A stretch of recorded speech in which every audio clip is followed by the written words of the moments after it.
আসসালামু আলাইকুম রহমতুল্লাহ। ভিডিওতে যে ফলটি দেখতে পাচ্ছেন এটি হচ্ছে তেলাকুচের ফল। গ্রামগঞ্জে এটি খুবই দেখা যায়, রাস্তার আশেপাশে অনেক জায়গায় এটি হয়ে থাকে। এই ফলটির বেশ কিছু গুণাগুণ আছে, যেমন তেলাকুচের ফল পাখিদের খুব সুস্বাদু একটি খাবার। এতে রয়েছে vitamin A, vitamin C, iron, ভ্যাটি ক্যারোটিন। এর পাতা রান্না করে খাওয়া যায়। এর পাতায় রয়েছে বিভিন্ন গুণাগুণ। এর পাতার রস ডায়াবেটিক্সের উপকারে খুবই ভালো ব্যবহার হয়। এর পাতার রস মাথায় দিলে মাথা ঠান্ডা থাকে।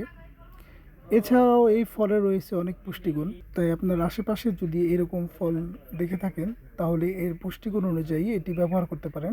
আর যদি আমার চ্যানেলে নতুন হয়ে থাকেন তাহলে অবশ্যই সাবস্ক্রাইব করে আমার পাশে থাকবেন। আর এই ফল নিয়ে যদি কোনো প্রশ্ন থাকে তাহলে অবশ্যই কমেন্টে জানাবেন। ভালো থাকবেন, সুস্থ থাকবেন। আল্লাহ হাফেজ।